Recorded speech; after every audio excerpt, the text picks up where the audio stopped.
यदि सच्चे मन से भगवान को जो भक्त भजता, सच्चे हृदय से जो भगवान को पुकारता, हर घड़ी हर क्षण, चाहे दुख हो, संकट हो, कष्ट हो, विपत्ति हो, हर क्षण भगवान हमारी मदद करते।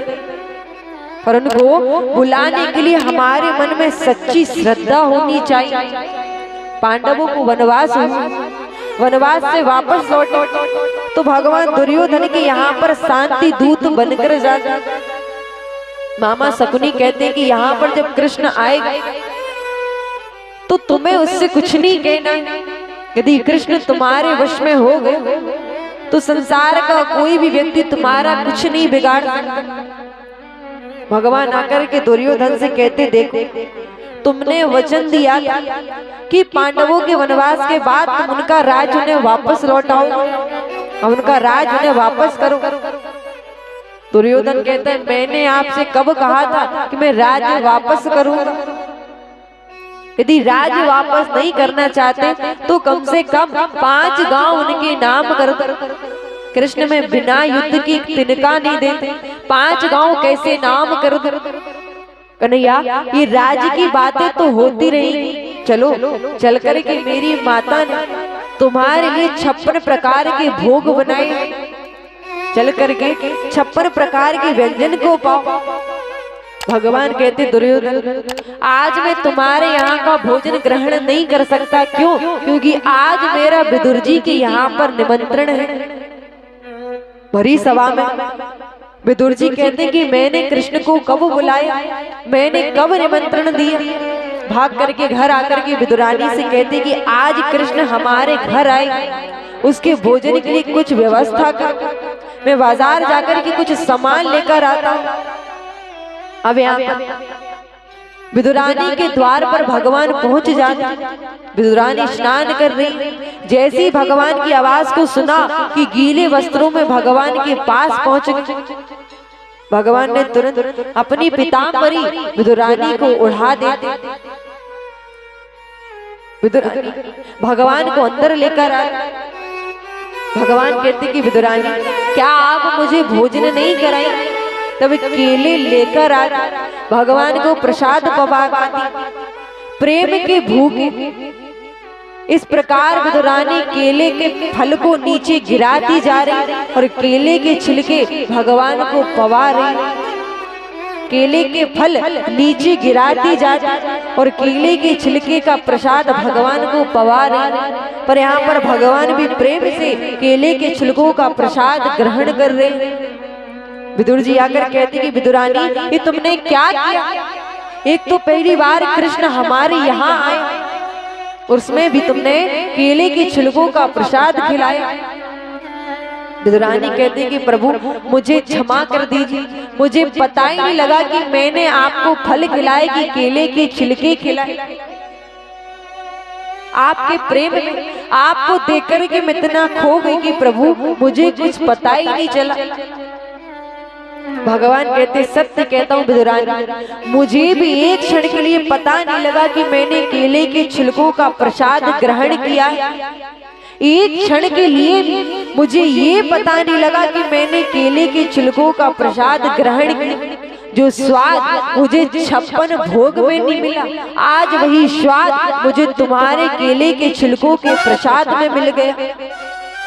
मुझे वो स्वाद आज तक 56 प्रकार के भोजन में नहीं मिला, जो स्वाद आज मुझे तुम्हारे केले के छिलकों के प्रसाद में मिल गए। इसीलिए कहते हैं भाव के भूखे हैं भगवान, भाव ही एक सार है, भाव से जो भजता है मुझे भव से बेड़ा पार है।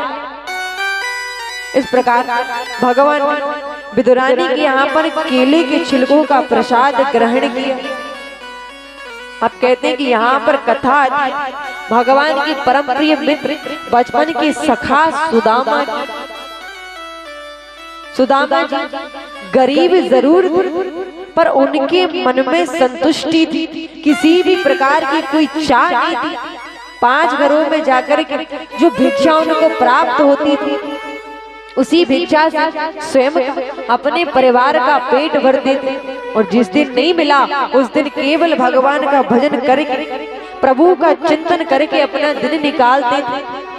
एक दिन सुशीला किसी ब्राह्मण से पता लगा कि तुम्हारे पति की मित्र तो द्वारिकाधीश है, तुम्हारे पति के मित्र तो द्वारिकाधीश है, क्यों ना आपके पति स्वयं द्वारिकाधीश के पास जाकर के मदद मांगे। निश्चित जब आपके पति द्वारिकाधीश से मदद मांगे तो वो आपकी मदद अवश्य करें। विदुरानी सुशीला सुदामा जी से कहते हैं कि स्वामी, आपके बचपन के मित्र तो द्वारिकाधीश हैं, क्यों ना आप द्वारिकाधीश से जाकर के मदद मांगे। उनको क्यों नहीं बताते कि हमारी स्थिति कैसी है, किस परिस्थिति में हम अपना गुजारा कर रहे हैं। सुदामा जी कहते हैं, देवी वर्षों बाद तुमने मेरे मित्र की मुझे आज याद दिलाई। इतने वर्षों बाद आज आपने मेरे मित्र की याद दिलाई, लेकिन आप कहती कि मैं अपने मित्र के पास कुछ मांगने के उद्देश्य से जाऊं। आप कहती हैं कि मैं कुछ मांगने के उद्देश्य से जाऊं, तो मांगने के उद्देश्य से मैं कदापि नहीं जा सकता। सुशीला कहती है, स्वामी मैं आपसे ये नहीं कहती कि आप जाकर के कुछ मांगे, मैं केवल ये कहती हूँ कि जाकर के अपने मित्र से मिलकर आई। वर्षों बाद जब आप अपने मित्र से मिलने के लिए जाएंगे तो आपके मित्र को भी प्रसन्नता हो। सुदामा जी कहते हैं, देवी यदि आप ये कहती हैं कि मैं अपने मित्र से मिलकर आऊं, तो अपने मित्र से मैं मिलने के लिए अवश्य जाऊं, लेकिन 3 जगह पर कभी भी खाली हाथ नहीं जाना चाहिए। एक मित्र के यहाँ, एक माता पिता के यहाँ और एक गुरु के यहाँ कभी भी खाली हाथ नहीं जाना चाहिए। सुशीला कहती है कि स्वामी आप जाने की व्यवस्था कीजिए, आप जाने की तैयारी कीजिए, तब तक मैं आपको कुछ ले जाने की व्यवस्था अवश्य करती। तब सुशीला 5 घरों में जा करके अलग अलग प्रकार के चावलों को लेकर आती, अलग अलग प्रकार के चावलों को लेकर आती, फटी हुई पोटली में उन चावलों को बांध देते। 5 घरों से जाकर के चावल इसलिए मांगे कि इन्हें देख कर कृष्ण अवश्य समझ जाएंगे कि हमारी परिस्थिति क्या है, हम कैसी स्थिति में रहते हैं। अब यहाँ पर फटी हुई पोटली में उन चावलों को बांध देते और यहाँ पर सुदामा जी द्वारिकापुरी के लिए प्रस्थान करते। चले श्याम सुंदर से मिलने सुदामा,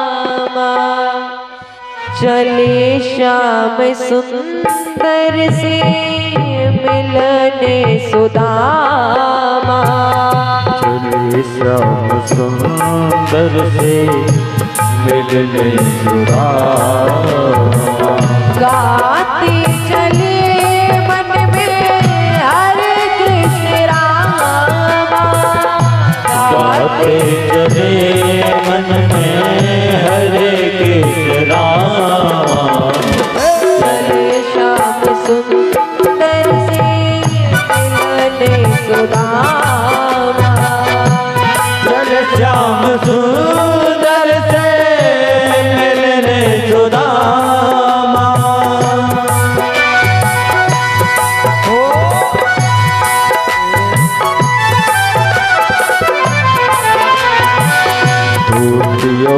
लठिया कांधे लटकाई, धोती और लठिया कांधे लटकाई, धोती और लठिया कांधे लटकाई, चावलों की पोटली बगल में दबाई, चावलों की पोटली बगल में दबाई। धीरे धीरे चलते हैं प्रभु जी के धामा, धीरे धीरे चलते हैं प्रभु जी के धामा, चले श्याम सुंदर से मिलने सुदामा। चले श्याम सुंदर से मिलने सुदामा, चले श्याम सुंदर से मिलने सुदामा, चले श्याम सुंदर से मिलने सुदामा।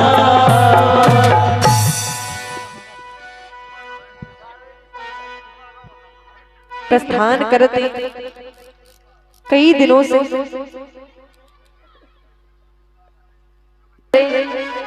नंगे पैर सुदामा जी द्वारिकापुरी के लिए प्रस्थान करते। भगवान से मिलने की मन में एक आस, हृदय गदगद हो रहा है कि मैं अपने बचपन के मित्र सुदामा से मिल, बचपन के मित्र द्वारिकाधीश से मिलने के लिए जाऊं। परम प्रिय मित्र कृष्ण से आज मैं मिलने के लिए जाऊं। कई दिनों से सुदामा जी पैदल चल रहे, नंगे पैर भगवान से मिलने के लिए जाते, पर बीच मार्ग में नदी पड़ जाती। वहीं बैठ कर के प्रतीक्षा करते हैं कि कृष्ण कन्हैया अब मुझे लगता है कि मैं आपसे मिलने के लिए नहीं आ पाऊंगा। कन्हैया अब मुझे लगता है कि मैं तुमसे मिलने के लिए नहीं आ पाऊंगा। अब तो आस भी मुझको निराश लगती। तभी भगवान वहां पर केवट का रूप बना कर नाव लेकर के सुदामा जी के पास आकर कहते, ब्राह्मण देवता आपको कहाँ जाना है? सुदामा जी कहते, भैया मुझे द्वारिकापुरी जाना है। केवट कहते, खाली हाथ भी नौका विहार करना चाहते हो कि कुछ लेकर भी आए? सुदामा जी कहते हैं, भैया मेरे पास आपको देने के लिए कुछ नहीं, यदि आप चाहो तो मुझे इसी प्रकार पार लगा, नहीं तो यहीं पर बैठ करके मैं अपने कृष्ण की प्रतीक्षा करूं। केवट कहते कि आप जैसों को पार लगाने के लिए मैं नौका विहार करता आई, विराजमान हुई, इस नाव में बैठ जाइए। सुदामा जी केवट की नाव में बैठ जाते। वो केवट कोई और नहीं, साक्षात द्वारिकाधीश भगवान, जो कि सुदामा जी को नदी पार करने के लिए नौका लेकर आए। भगवान बार बार सुदामा जी को देख रहे। सुदामा जी कहते हैं, भैया मैं जब से आपकी नाव में बैठा हूं तब से आप मुझे देखे ही जा रहे, क्या बात है? भगवान कहते हैं कि बात पूछूं, आप द्वारिका क्यों जाना चाहते हैं? वहां पर आप किससे मिलने के लिए जा रहे हैं? सुदामा जी कहते हैं कि मैं अपने बचपन के मित्र द्वारिकाधीश कृष्ण से मिलने जा रहा, बचपन की सखा से मिलने जा रहा। ब्राह्मण देवता आपका दिमाग तो ठीक है, द्वारिकाधीश द्वारिकापुरी के राजा भले आपके मित्र कैसे हो सकते हैं? मैंने मान भी लिया कि आपके बचपन के मित्र हैं, लेकिन अब वो द्वारिकापुरी के राजा बन चुके हैं। अब वो आपसे मिलने के लिए नहीं आएंगे, आपसे भेंट करने के लिए अब वो नहीं आएंगे। क्यों? क्योंकि अब वो द्वारिकापुरी के राजा बन चुके हैं। सुदामा जी कहते, भैया मेरा कृष्ण ऐसा नहीं है, मेरा कन्हैया मुझे भूल ही नहीं सकता। आप देख, जैसे मेरा कृष्ण मेरा नाम सुने कि तुरंत मेरे पास भागा चला आए, जैसे मेरा नाम सुनेगा कि तुरंत मेरा कृष्ण मुझसे मिलने चला आए।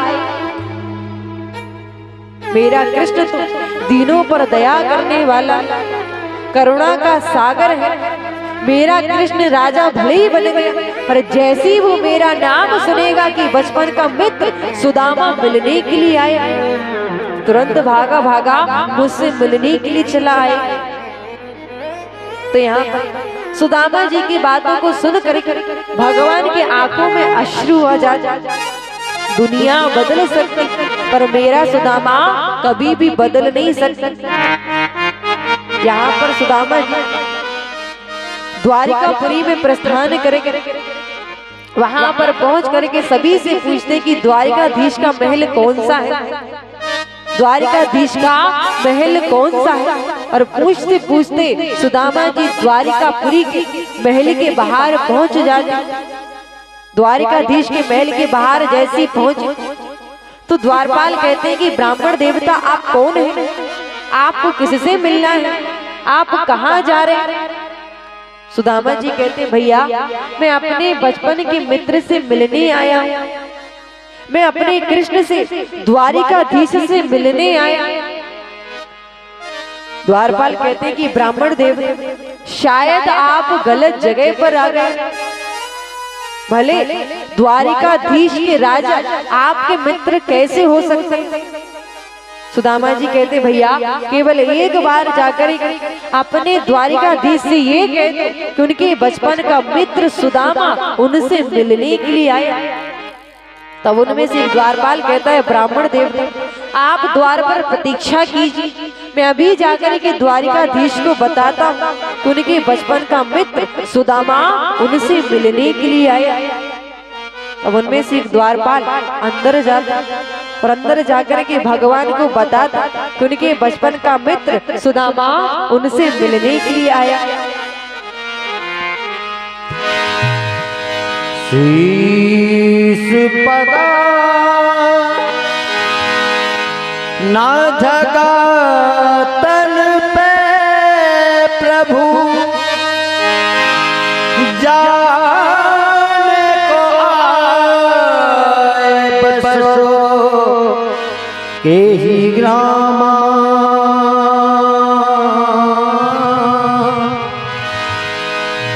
धोती फटी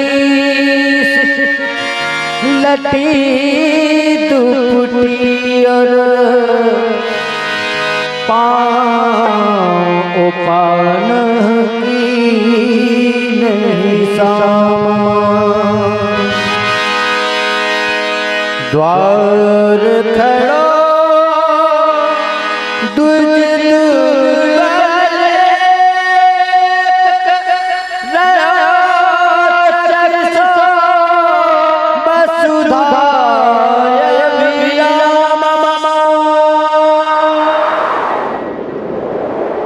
द्वार खड़ा द्विज दुर्बल एक रहो सखी सब सुधा अभिरामा पूछत दीन दयाल को धाम बतावत आपनो नाम सुदामा पूछत दीन दयाल को धाम बतावत आपनो नाम सुदामा।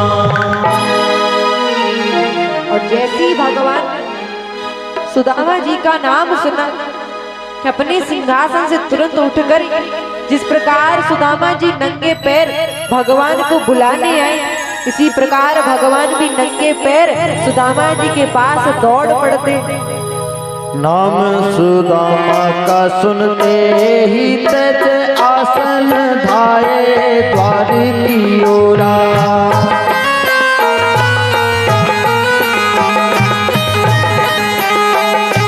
मुकुट कहीं तो कहीं पट उलझा मिलने को व्याकुल धीर न थोड़ा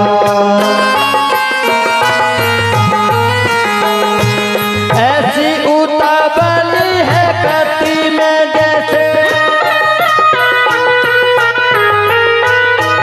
ऐसी उतावल है गति में जैसे बाबली भालू का मत चकोड़ा मित्र से भेंट को मित्र चले जो दावत चांदी की ओर चकोड़ा मित्र से मित्र को भेंट चले जो दावत चांदी की ओर चकोड़ा तीनों के बंधु करुणा के सिंधु लेकर नैनों में जल बिंदु सारे नातों से बढ़ के एक नेह का नाता निभाने चले हैं नेह का नाता निभाने चले हैं भ्रमण कर जो फूलों के रथ पे चल कर वो पथरीले पथ पे नंगे पाँव जो आया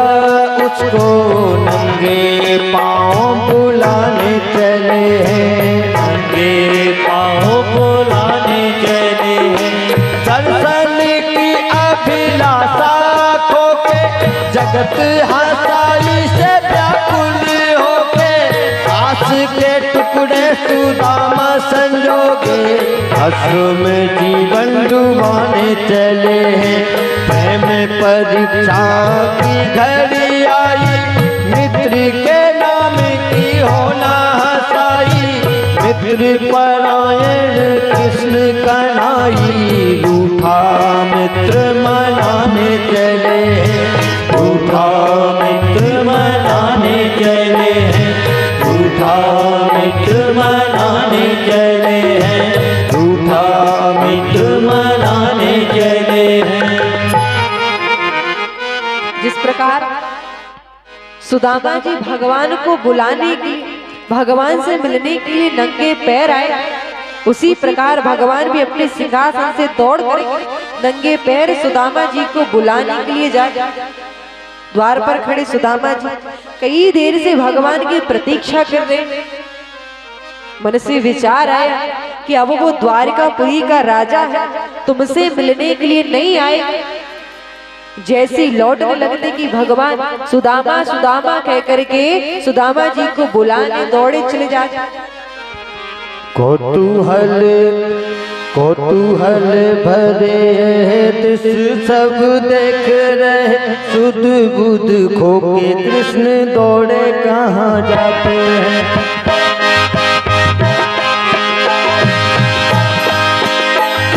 कौतूहल भरे यह दृश्य सब देख रहे सुध बुध खोके कृष्ण दौड़े कहाँ जाते हैं।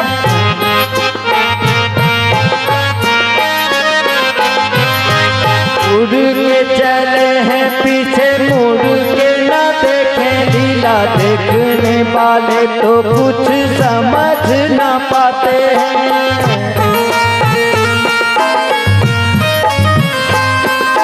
गिरते हैं पड़ते हैं फिर उठ चलते हैं। द्वारपाल कभी दासियों से टकराते हैं। कौन ये महत्वपूर्ण आ गया है द्वार पे कि भगवानी करने को ऐसे अकुलाते हैं। भगवानी करने को ऐसे अकुलाते हैं। भगवानी करने को ऐसे अकुलाते हैं।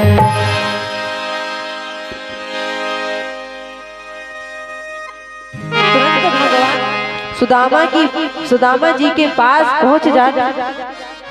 सुदामा सुदामा करके पुकार और सुदामा को देखते भगवान तुरंत आंखों से अश्रु प्रवाह हो जाए। तुरंत सुदामा जी को भगवान अपने हृदय से लगा ले, आंखों से अश्रु प्रवाह हो रहे।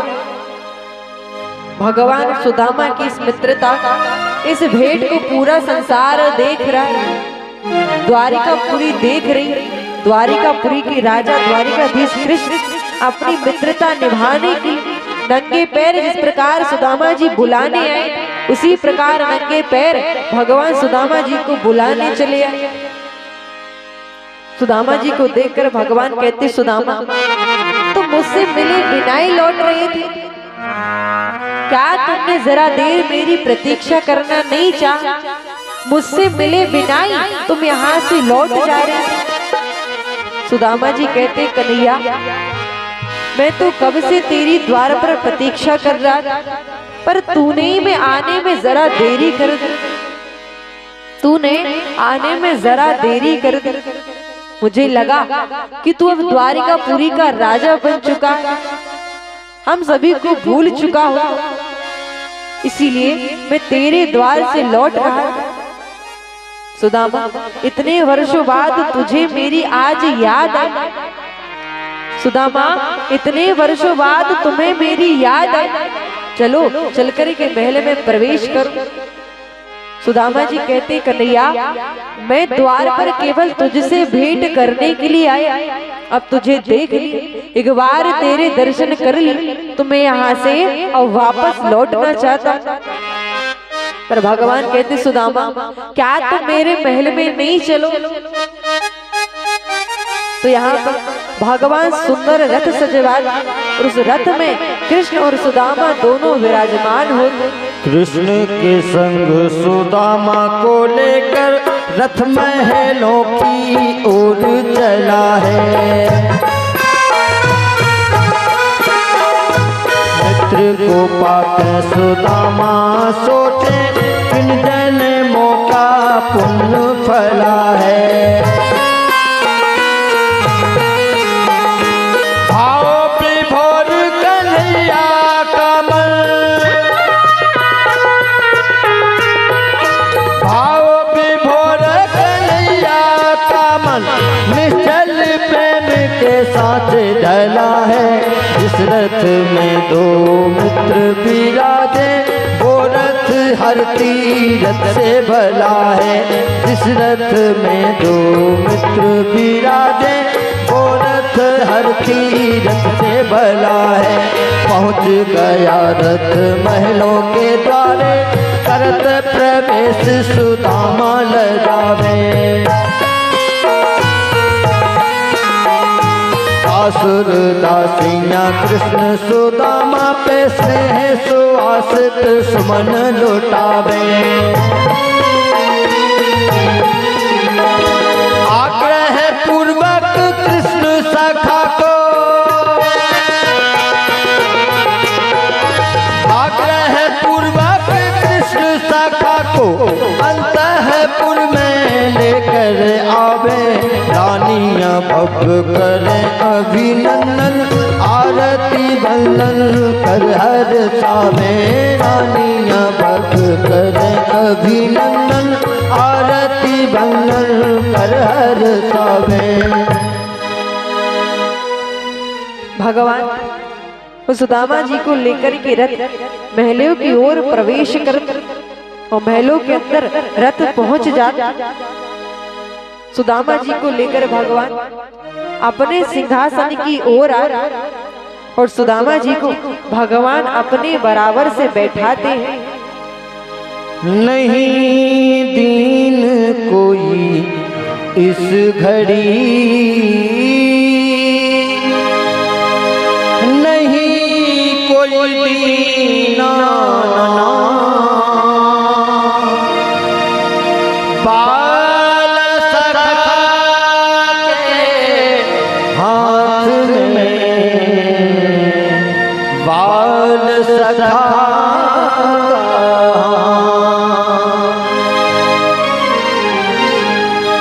निज सिंहासन मित्र बिठाए। कृष्ण की महिमा कहीं न जाए। निज सिंहासन कृष्ण बिठाए, कृष्ण की महिमा कहीं न जाए। स्वयं कर बैठे चरणन के, शब्द कहाँ तब यश वर्णन के। शब्द कहाँ तब यश वर्णन के। शब्द कहाँ यश वर्णन के। सुदामा जी को भगवान अपने सिंहासन पर बैठा था और भगवान की जैसी नजर सुदामा जी के चरणों पर पड़ती, भगवान जल को स्पर्श भी नहीं करते और अपने आंखों के अश्रुओं से सुदामा जी के चरणों को धुलाते हैं। ऐसे बिहार बिमाइल कंटक जाल लगे पुन जो।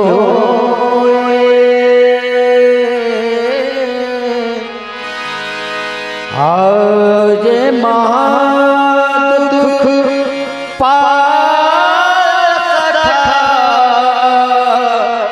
तुम आए इतना कितने दिन खोए।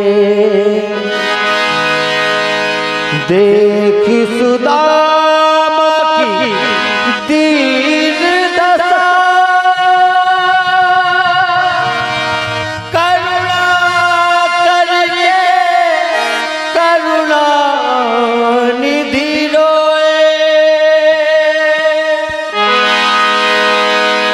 देख सुदामा की दीन दशा, करुणा करके करुणा निधि रोए। पानी परात को हाथ छुयो नहीं, नैनन के जल सो पग धोए। पानी परात को हाथ छुयो नहीं, नैनन के जल सो पग धोए। पानी परात को हाथ छुयो नहीं, नैनन के जल सो पग धोए। भगवान जल को स्पर्श भी नहीं किया, अपने आंखों के अश्रुओं से सुदामा जी के चरणों को धुला दिया। सुदामा, ये तुम्हारी क्या दशा है? तुम और पहले मुझसे मिलने के लिए क्यों नहीं आई? सुदामा, क्या तुम्हें कभी मेरी याद नहीं आई? इतने वर्षों के बाद आज तुम्हें मेरी याद आई। सुदामा जी के चरणों को भगवान अपने आंखों के अश्रुओं से धुला दिया। सुदामा, मैंने सुना है कि तुम्हारा विवाह हो चुका, तो जब तुमने विवाह किया उस वक्त तुम्हें मेरी याद नहीं आई? सुदामा जी कहते, कन्हैया, मेरा तो एक ही विवाह हुआ, उस विवाह में मैं तुझे नहीं बुला पाया, पर तेरे तो 16,108 विवाह हुआ, तो किसी विवाह में तो तुझे मुझे बुला लेना चाहिए, किसी विवाह में तो तुझे मेरी याद आती। ये सब छोड़, ये बताओ सुदामा की भाभी ने मेरे लिए भेंट में क्या भेजा? इतना कहते सुदामा जी तुरंत अपनी चावल की पोटली को छुपाने लगे। त्रिभुवन की